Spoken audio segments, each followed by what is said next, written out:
Fala galera, Fábio Moraes falando aqui. Esse é o episódio do Obra em Cena, um quadro do Concretiza Podcast. Aqui eu converso com pessoas que movimentam e transformam o mercado da construção civil. Você ainda encontrar empresários de produtos e serviços, além de arquitetos, engenheiros e designers que trabalham duro para transformar lares.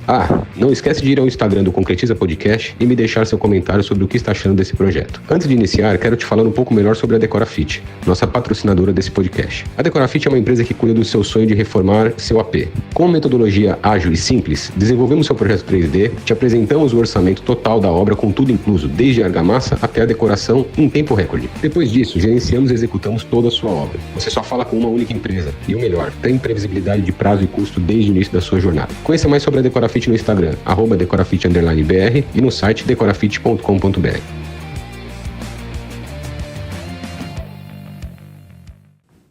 Fala pessoal, sejam todos muito bem-vindos. Teremos hoje aqui o primeiro quadro do Obra em Cena, né? O Obra em Cena é um quadro onde a gente quer trazer os bastidores da construção civil. Então aqui é por trás das cortinas o que acontece de fato nas obras e na construção civil. Eu sou o Fábio Moraes, sou host aqui do podcast. É um podcast patrocinado e cedido pela Decorafit. Vou estar com vocês aqui ao longo dos próximos episódios.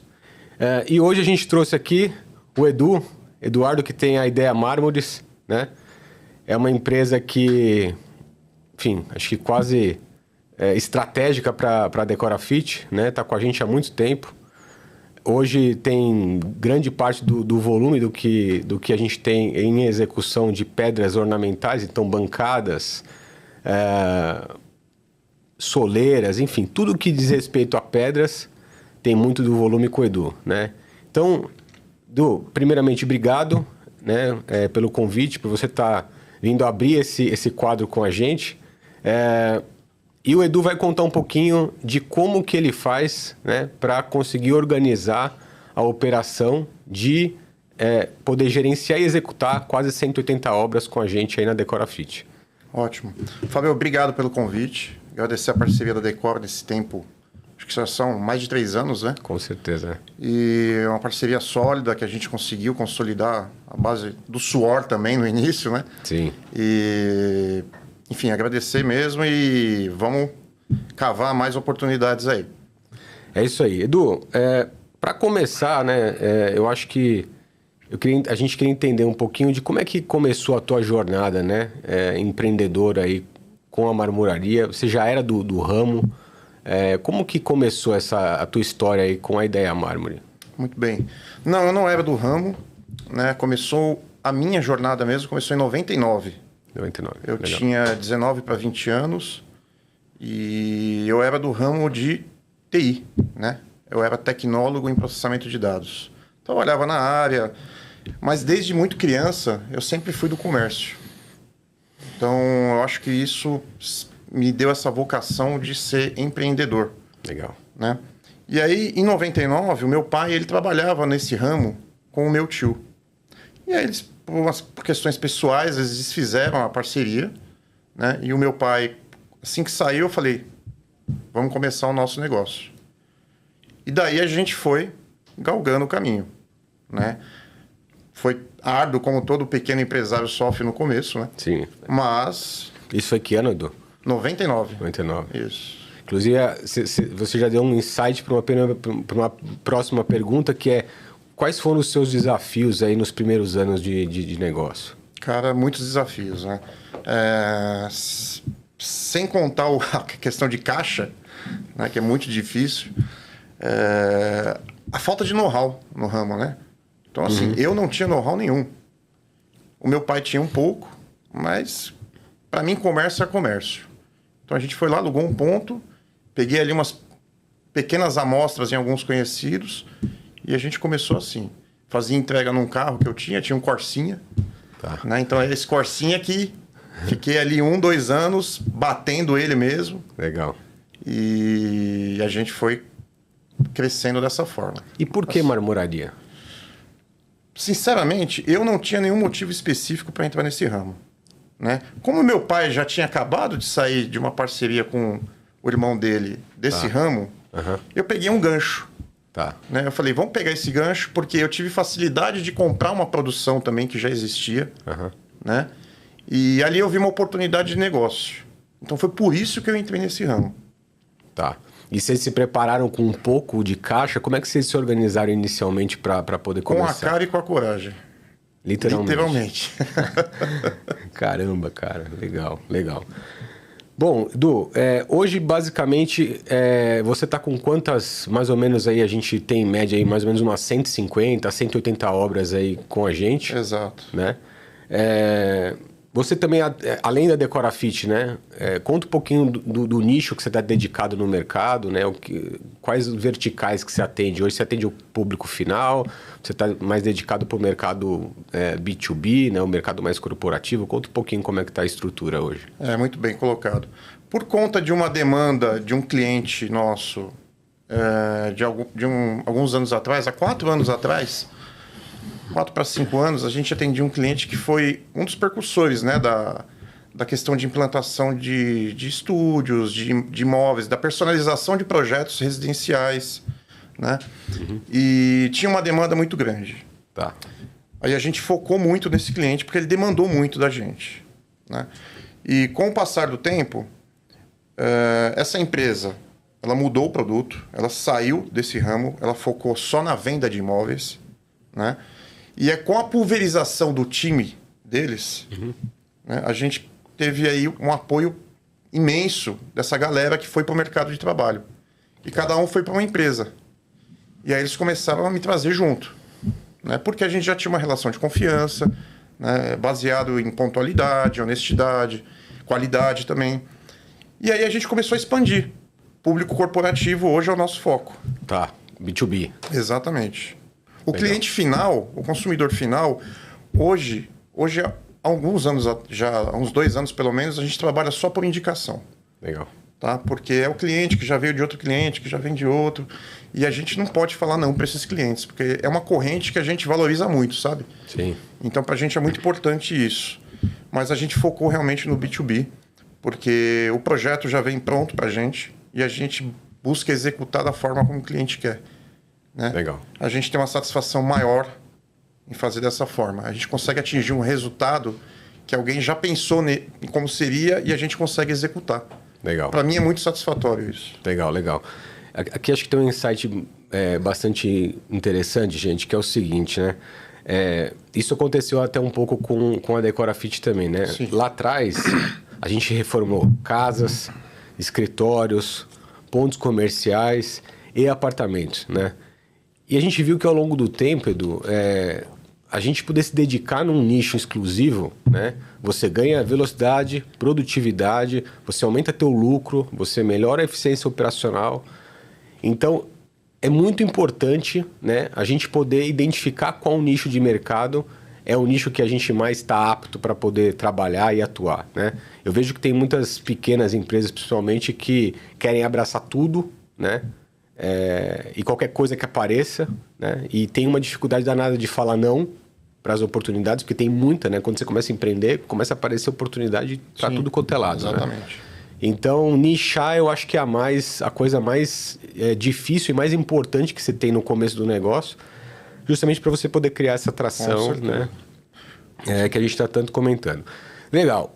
Aí um próximo ponto, Edu, como é que... A gente estava comentando até um pouquinho nos bastidores, né? Como é que você organiza hoje a empresa para conseguir dar conta desse volume de obras que a Decora tem, e principalmente porque são obras pulverizadas em São Paulo como um todo, né? Então, assim, envolve uma questão logística muito grande, né? Uma questão, obviamente, de processos, né? Como é que você se organiza aí hoje em dia para atender esse volume com excelência, qualidade, né? Da forma como a gente precisa aí? Exato, Fábio, é um desafio grande, né? Como você falou, São Paulo é imensa. Se deslocar em São Paulo não é fácil. Sim. Né? Então, o que a gente preza muito hoje, o que é essencial para a gente, além da comunicação com o time de obra da Decora, com o meu time de logística, de entrega, de agendamentos, a gente tem uma agenda. Né? E hoje a gente utiliza um sistema que faz o flow de processos, e ali a gente consegue ter uma visualização de todas as obras. Qual o sistema, Edu? Você pode falar, não? Posso. É o VOBI. VOBI, legal. Isso. O VOBI, então, a gente cria o nosso fluxo, de acordo com o que mais se enquadra no nosso negócio, E dentro desse fluxo a gente estabelece datas, prazos, né? Metas, tem relatório de obra, diário de obra, e lá a gente faz todas as anotações. Então, assim, a gente eliminou praticamente o papel de todo esse processo. Que legal. Né? E isso trouxe uma visibilidade imensa. Além de você ter um cronograma de tudo, você consegue... Atrasos podem acontecer. Sim. O que acontece é o seguinte, você em comunicação com o time de obra, você consegue priorizar, né? O que pode atrasar menos, vamos dizer assim. Porque, humanamente, a quantidade de obras que a gente atende, seria impossível você manter prazo de entrega. Então, o prazo de entrega acaba sendo de acordo com a necessidade da obra. Né? Lógico que a gente trabalha com um prazo determinado, que é para você se organizar. Sim. Mas sempre você tem que estar em comunicação com o time de obra para você poder adequar isso. Sim. Né? Então, obra tal, dá para você esperar mais 5 dias, aí prioriza a obra X, vai para a obra Y. Então, assim, mas o importante é você ter essa comunicação, para você não perder ali, não deixar passar nada. Né? E o time de obra não ser penalizado por isso também. Legal. Então, essa questão de agendamentos, de logísticas, a gente tem uma pessoa só para atender a Decorafit, para fazer esse flow de processos. E a gente patinou bastante no início, né? Porque Sim. eu também era muito centralizador. Então, isso acabou prejudicando um pouco. Aí eu senti a necessidade realmente da gente profissionalizar mais essa parte. Putz, mas aqui você tocou num ponto legal, Edu. Que eu acho que também isso... boa parte dos empreendedores vivem, Sim. né? Principalmente a nossa geração, a geração um pouco mais antiga, Exato. né? Vive porque tem uma dificuldade muito grande de delegar, né? Então, você nunca acha que as pessoas vão fazer como você faz, né? As pessoas vão acabar errando e tudo mais. E como foi para você essa virada de chave aí? No sentido de delegar, trazer pessoas para te ajudar e até... você conseguir olhar a empresa de uma outra forma e não estar 100% na operação e já estar um pouco mais olhando para comercial, gestão do negócio como um todo. Exato. Olha, é muito difícil. Você só tem a noção de o quão isso é bom depois que você faz. É verdade. Mas antes você fica preso naquilo, sabe? Você fica preso num círculo vicioso, onde você acha que se você não vê o motorista carregando a peça no caminhão, você acha que a peça não vai chegar inteira. Você acha que vai ter algum problema. Você acha que aquela peça vai escorregar, por exemplo, na espuma e vai bater na guarda do caminhão e vai quebrar. Você chega a esse ponto. Concomitantemente, né, você tem que atender o celular. Você está ali falando de prazo de obra. Você está ali vendendo. Você está ali vendo quem pagou, quem não pagou, o que você tem que pagar. Então, assim, não tem condição. Né? Se você quer ter excelência ou chegar próximo da excelência, né? Eu acho que ser modesto também é importante. Porque chegar à excelência é muito difícil, você depende de muitas pessoas. Sim. Mas eu acho que a gente tem que lutar para sempre estar próximo disso. Para a gente chegar nessa questão de você delegar, cara, você tem que sair desse círculo vicioso que a maioria do pequeno empresário fica. Sim. Né? Porque eles têm uma insegurança imensa ali de dar errado, porque ele vai ter um prejuízo, né? Ele vai perder um cliente, ele vai perder dinheiro. Então, assim, só que eu digo com a maior convicção, invista em colaboradores que vão fazer as suas tarefas também. As tarefas que você acha que só você pode fazer. Porque aí você vai ter um parâmetro da sua empresa como um todo. Você vai conseguir identificar erros, falhas no processo. Às vezes até você mesmo é uma falha dentro da sua empresa. Com certeza. Né? A minha produção começou a fluir menor... Quando você saiu de lá? Quando eu saí de lá. Olha que coisa louca. O pessoal trabalhava numa pressão tão grande. Então, assim, começou a fluir muito melhor. Eu tentei colocar N encarregados, até que eu peguei um cara que já era lá de dentro e promovi ele a encarregado. Né? Mas eu só consegui ver isso quando eu saí de lá. Entendeu? Consegui ver aonde eu estava tendo prejuízo em perca de peças, de material, gasto de insumos. Então, assim, você tem que sair desse círculo vicioso, não adianta. A parte comercial, você tem que explorar ela como um todo. Sim, sim. Né? Legal. Eu acho que tem 2 pontos aqui que a gente podia elencar para o pessoal poder tirar bons insights, que é o seguinte, né? Eu sempre falo também que a gente só conseguiu fazer uma grande virada de chave nos negócios quando a gente conseguiu ter pessoas boas, né? Então, por exemplo, no teu caso, você já estava com uma empresa estabelecida, já bastante tempo de mercado, então você consegue vender para uma pessoa que está chegando e consegue pagar um bom salário para um bom colaborador, uma pessoa que vai te ajudar a de fato desenvolver e te desafogar ali na operação, né, ao que você precisa fazer. Então, acho que essa é uma primeira grande visão. Sim. Se você tem condições, invista em pessoas boas, até melhores que você, porque com certeza vão te trazer uma flexibilidade e um tempo que é útil e é necessário para você poder dar o próximo passo do negócio, né? Fundamental. Fundamental. Eu acho que até um pouco antes, por exemplo, quem está começando a empreender, várias perguntas assim, eu já escutei muito nesse sentido, as pessoas falando assim, cara, mas eu não tenho dinheiro para contratar gente boa, né? Então, eu acho que vai muito do papel do fundador, de quem está à frente do negócio, de vender o sonho. Você tem que vender o sonho para quem você está contratando. Então, você já começa vendendo no D0 da empresa, né? No D-5, porque você tem que trazer gente boa, você tem que compartilhar do teu sonho e as pessoas têm que compartilhar disso contigo, acreditar nisso. Porque sem dinheiro, né? Você não tem dinheiro no começo, então você tem que trazer gente sem ter caixa para te ajudar, de fato, a desenvolver tudo o que precisa ser feito para a empresa poder perpetuar. Positivo. Muito bom. Edu, e só em relação a essa questão de prazo ainda e qualidade, o que vocês fazem aí para poder garantir qualidade? Sendo que você, enfim, tenha fiscais em 100% do tempo, né? Qual o processo interno vocês utilizam para garantir qualidade aí? Essa questão de processo é uma parte muito interessante, né? E fundamental também. Você estabelecer uma dinâmica ali na parte de produção, de atendimento, deixar as etapas serem autossuficientes, né? Isso é fundamental, porque o processo fica menos suscetível a falhas, né? Então, quando você tem... A gente estabeleceu lá na produção um ritmo, né? Um fluxograma, onde cada responsável por cada etapa, ele vai fazer um checklist. Tá. Conferência de medidas, conferência de material, quantidade de peças. Então, cada um é responsável por um checklist quando a peça chega na bancada de acabamento. Tá. Né? A questão também de maquinário. Né? Quando você coloca maquinário para fazer determinadas etapas, você fica menos suscetível a erros também e percas. Né? Sim. Então, hoje a gente tem maquinário para fazer rebaixo italiano, para fazer meia esquadria, tem máquina de corte CNC. Então, você minimiza os erros, as falhas humanas. Legal. Né?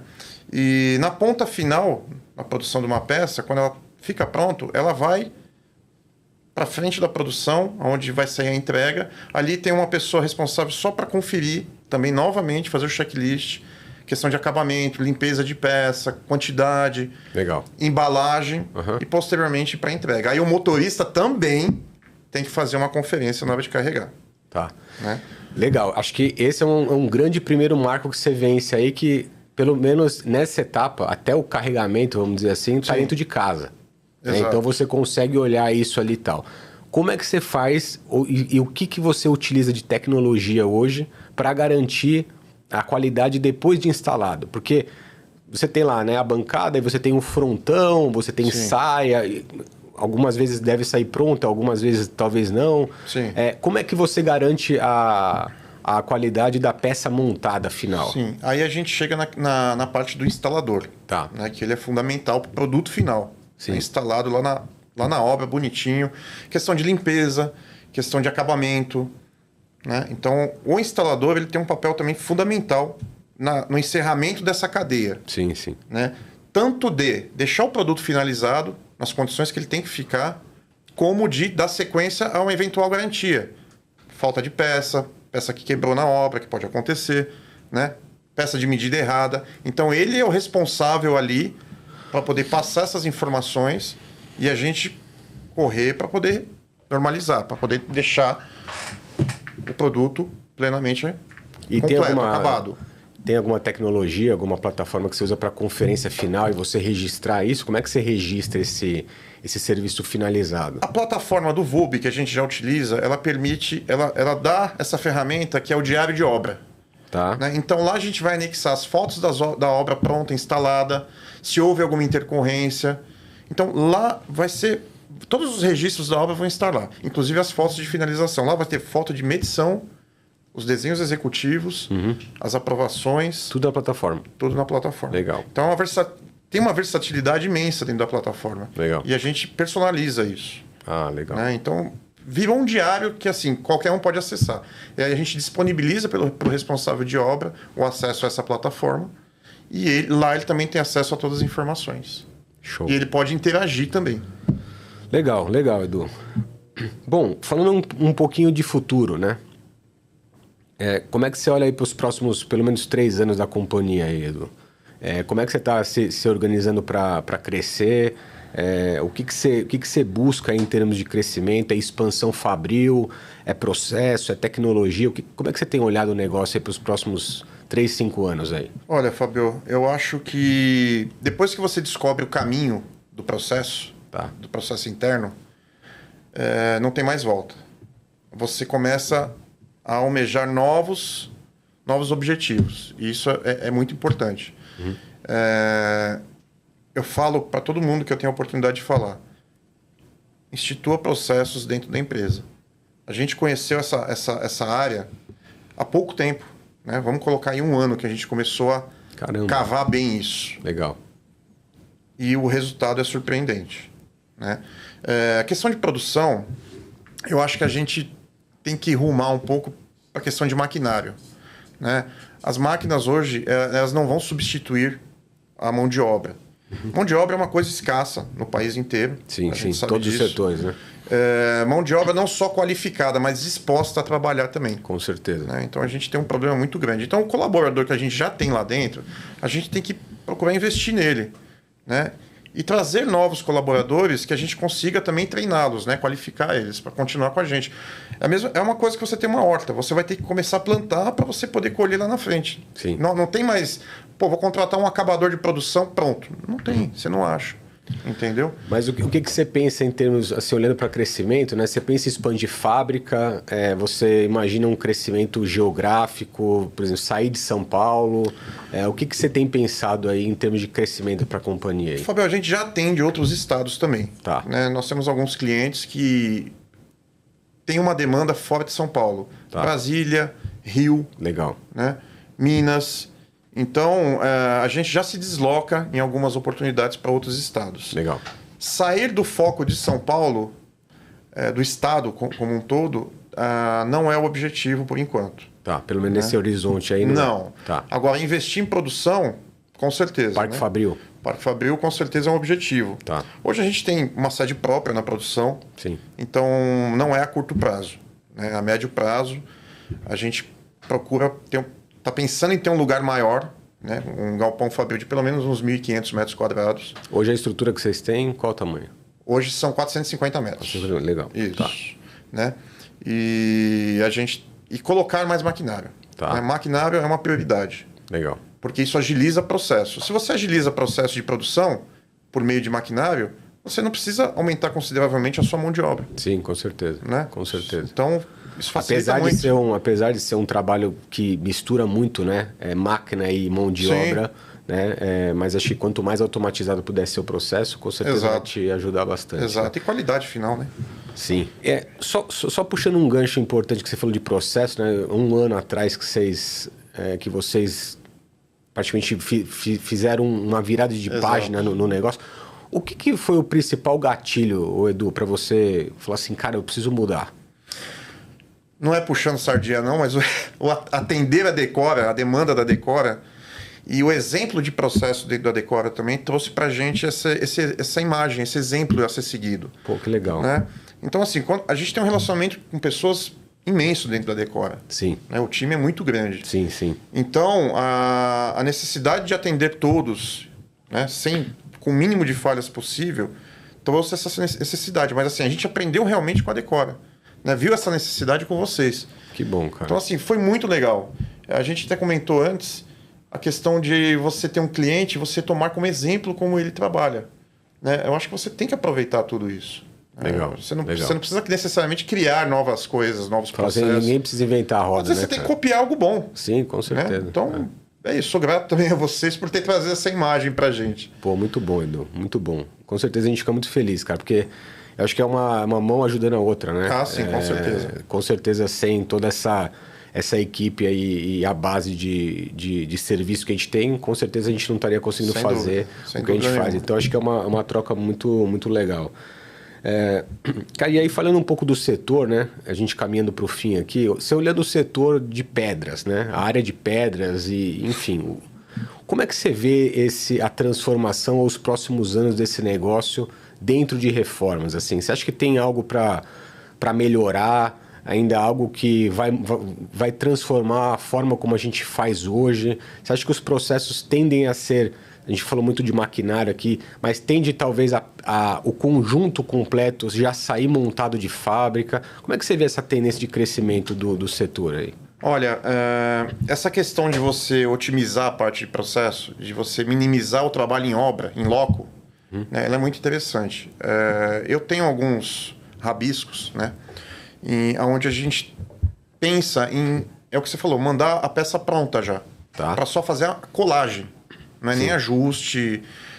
O pessoal do ramo vai achar um absurdo isso. Né? Porque tem gente que gosta muito ainda de rasgar a parede, embutir ferragem. Sim. Mas a gente tem tecnologia de insumos hoje que você não precisa de nada disso. É só você usar corretamente cada produto. Sim. Né? Então isso é muito interessante. Principalmente essa parte de vedação de pisos, né? Baguete, soleira. Estabelecer um padrão para já agilizar para a obra. Você ter peças prontas já. Né? Isso é muito interessante. A gente está rabiscando alguma coisa nesse sentido. Legal. Né? E na questão de materiais, olha, no ramo de marmoraria é muito parecido com o ramo de moda. Então, um dia algo está lá em cima, no outro dia está lá embaixo, volta aquilo que foi moda nos anos 70, cai de novo, aí vem os anos 90 novamente. Então, assim, a arquitetura dita muito o que acontece no ramo das pedras também. Sim, sim. Né? Por exemplo, há poucos anos atrás começou a expansão da linha de quartzo, né, que ainda é muito usado. Aí vieram as lâminas sinterizadas, são os ultras compactos, né? Eles são materiais que têm uma tecnologia muito interessante, aguenta calor, não mancha, só que não tem vida. Né? E a arquitetura percebeu isso também. O que você chama de vida? Vida é um material natural. Tá. É você olhar e falar, nossa, tem vida. A rocha natural ela tem vida. Sim. Né? Então a arquitetura está trazendo de volta a rocha natural. Legal. Né? Então a gente está falando dos mármores, Paraná, linha de quartzitos. O Brasil tem muita rocha bonita, interessante. Quero até deixar meus parabéns a todos os arquitetos, né? Que estão trazendo de volta a beleza natural que a gente tem no país também. Além dos mármores importados. Então, assim, tendências para materiais industrializados, eles sempre vão ser um coringa ali quando você não saber o que usar, quando você tiver problema com paginação de cores e tudo mais. Mas eu prevejo uma alta dos materiais naturais por mais alguns anos ainda. Edu, um tema polêmico que você comentou aqui, eu acho que vale a pena a gente aprofundar um pouquinho, né? Com certeza é a dor. A gente viveu isso na prática. Quando a gente fala que o tema é caixa, né? Eu escutei uma frase na pandemia que eu achei que aquilo era era algo muito... Tô enfeitando demais isso, né? Que era cash is king, né? Ou seja, cara, quem tem dinheiro é rei, né? Principalmente na hora que estava na pandemia, né? Então, cara, falando do tema de caixa, né? Como que você... Conta alguma passagem e um pouco de como é que vocês se viraram no começo do negócio para sustentar a operação, se pagar, né? E, obviamente, para fazer o negócio começar a crescer e poder começar a investir mais na empresa. Exato. É muito difícil, né? Mas você tem que ter sangue frio. Não adianta. Não tem, eu sempre tive sangue frio e eu acho que isso me ajudou muito, né? A gente chegar até aqui. A sobreviver. Né? Cara, empréstimo, capital de giro, é o nome, é o carro na reta. Você tem que pôr tudo isso. Qual empresa hoje no Brasil, estou falando das micro e pequenas empresas, dos empreendedores que se jogam no mercado, e eu valorizo muito isso. Sim. Né? Infelizmente, não adianta a gente dizer que eles têm que ter prudência, têm que ter calma, porque eles não vão ter. Eu não tive também. Nada. Então, mas você vai buscar isso aonde der, aonde tiver uma brecha, você vai buscar capital de giro, você vai buscar crédito, você vai comprar na caderneta. como eu falei no começo, eu tinha um Corsinha. Eu ia comprar material de Corsinha. A chapa tem 2 metros e tinha... Os teares antigamente cortavam menores. 2,80 m por 1,80 m. Do Corsinha. Eu levava um rapaz junto comigo, a gente cortava a chapa em 3 com a maquita e botava rebatia o banco e colocava dentro do Corsinha. Pô, aí depois vendi, como se fosse o único dono, né? Então... É isso. Então, assim, não tem jeito, cara. Você tem que fazer acontecer. Depende de você. Sim. Entendeu? Você compra, não deu para pagar, você chega, você senta com o seu fornecedor, precisa de um prazo maior. O que você não pode ficar devendo, cara, é o funcionário. É isso aí. Cara, isso ele depende daquilo para comer, para viver, Sim. entendeu? Para sustentar o filho, a mulher, na maioria dos casos. Então, isso você tem que se matar, você tem que perder o seu sono para pagar, para deixar em dia. Os fornecedores também, que você depende muito deles. Né? Eu tenho muitos fornecedores que nas dores de barriga caminharam sempre comigo e assim, eu dou o crédito de qualquer vitória que eu tenha a eles também. Sim. Né? Eu tenho funcionário comigo há mais de 20 anos. Caramba, que legal. Então, assim, eles também levam esse crédito. Que legal. Né? Então, a gente tem que focar nisso. Mas, cara, banco, você pegou um crédito, você use com sabedoria, invista no que você realmente precisa, compre material, não pega para você trocar de carro, para você fazer uma viagem, sabe? Use com sabedoria, para você conseguir pagar isso lá na frente. Muita gente não faz isso. Né? Então, assim, o cara já é pequeno, o cara já começa sem o capital social da empresa. Quase ninguém começa a empresa com o capital social que ele declara. Sim, sim. Que seja 10 mil reais. O cara às vezes não tem R$1 no bolso. Eu não tinha. Entendeu? Então, assim, é uma aventura. Só que assim, você tem que entender que essa sua aventura ela tem consequências para outras pessoas também. Então, cara, a responsabilidade econômica, né? Você não pode ter medo, mas você tem que ter essa responsabilidade econômica. Porque você está envolvendo outras pessoas. São famílias, né? São famílias. Que dependem disso. Então você não pode descansar. Você tem realmente que cavar ali o seu caminho para você chegar no objetivo. E levar quem tiver contigo, levar junto. É isso, cara. A gente costuma dizer que assim, não tem plano B, né? Assim, não tem plano B. Não existe plano B, é plano A. Cara, você vai tomar empréstimo, você vai pedir para o amigo, você vai pedir para a família, você vai vender fiado, você vai fazer o que for para poder suprir, cara, funcionário e obviamente cuidar, né? Que acho que é algo que também quem está começando tem que cuidar, que é o CPF, né? Então, sim. Hoje, cara, a gente sabe que quem tem empresa não pode ter um prego, né? Devendo em Serasa e etc, você não faz nada. Não conte muito com o CPF no começo. É isso. Mas é algo que você tem que estar sujeito. Tá sujeito. Né? Para que o negócio possa tracionar. Exatamente. E você possa, pelo menos, tirar o nariz, né, da água e poder respirar para a coisa poder começar. Então, eu acho que esse sangue frio, esse calo no estômago, né, o empreendedor vai ter que conviver com isso por um bom tempo. Com certeza. E eu diria, Edu, que eu acho que é mais importante começar um negócio duro, sem caixa, do que começar o negócio com dinheiro. Porque você começa a gastar e investir e fazer um monte de coisa onde não tem que fazer. A gente vai trazer um pouquinho disso depois em outros episódios. A famosa perfumaria, né? Perfumaria, cara, exatamente. Então, eu acho que são pontos valiosos aí com certeza, para trazer para a audiência. Com certeza. E outro negócio, eu acho que seria legal você trazer. Cara, conta uma história inusitada aí, boa ou ruim, que aconteceu aí ao longo desses nossos quase 4 anos de parceria aí. Pode ser uma história de vocês? Pode. Então tá bom. O próprio showroom da Decora, né, lá em Pinheiros, no escritório, foi um Deus nos acuda, né? Uma loucura. Produz para ontem. Quando chega na obra, chegou anteontem na obra, quando chega não pode instalar, quando vai instalar mudou tudo. Misericórdia. De madrugada nego pedindo peça para mim. Cara, essa obra foi um negócio icônico, assim, porque foi uma casa, né, que a gente reformou, então, uma casa antiga, então a gente foi descobrindo muita coisa de estrutura ao longo do caminho ali.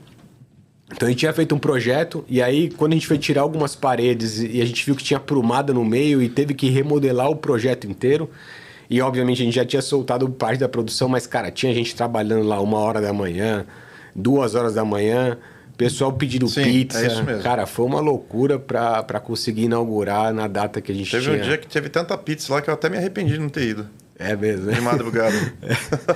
Muito bom, mas cara. Tem também, em cada obra, cada RDO de obra, né, ele tem uma característica, né? Sim, tem sim. o ansioso, tem o tranquilo demais, tem o desencanado, tem o pilhado, nervoso. Então, assim, cara, você tem que fazer uma leitura de todas as pessoas para você saber lidar com elas. Sim, sim. Né? Isso é bastante importante. Aí você acaba minimizando essa questão de situações adversas, né? Edu, e por fim aí, o que você deixaria de recado, ou um conselho que você pudesse dar para quem está começando uma marmoraria hoje, né? Ou alguma empresa de serviço que de alguma forma tenha beneficiamento e vai fornecer para a construção civil. O que você daria de conselho valioso para isso? Olha, a gente já penou bastante, né? Mas desde 99, né? Desde 99. 26 anos aí no mercado. Carreguei bastante pedra também. Imagina. Mas eu vou dizer uma coisa, invista em processos. Invista, não tenha medo. Legal. Não tenha medo de...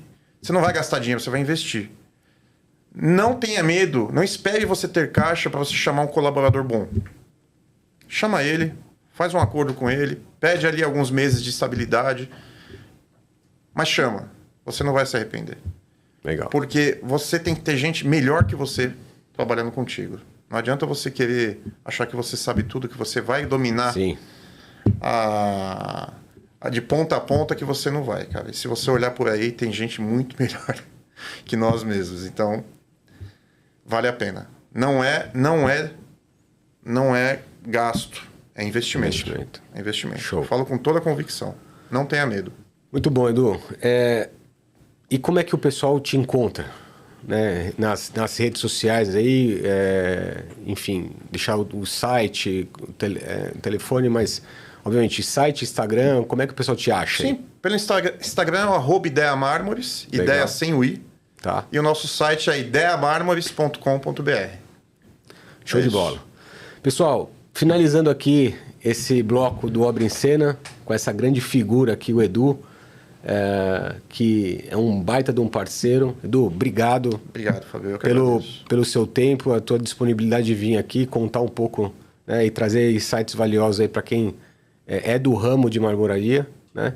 Eu tenho certeza que tem bastante gente aí que vai seguir e tirar insights legais sobre esse ramo tão peculiar, né? Que é pedras. Gente, e a gente está finalizando por aqui. Eu vou deixar o meu Instagram, @Fábio Moraes. Quem não segue ainda é DecoraFit, DecoraFit_BR. E fiquem ligados, a gente vai trazer muita coisa legal aqui no quadro Obra em Cena. Você que é da construção civil, pretende empreender na construção civil, enfim, de alguma forma se conecta com esse mercado, principalmente reformas de APs aí, fique ligado que vai vir muita coisa legal. Show! Obrigado, Edu. Obrigado, Fabio. Obrigado Valeu, pela oportunidade. cara. Tamo Valeu. junto.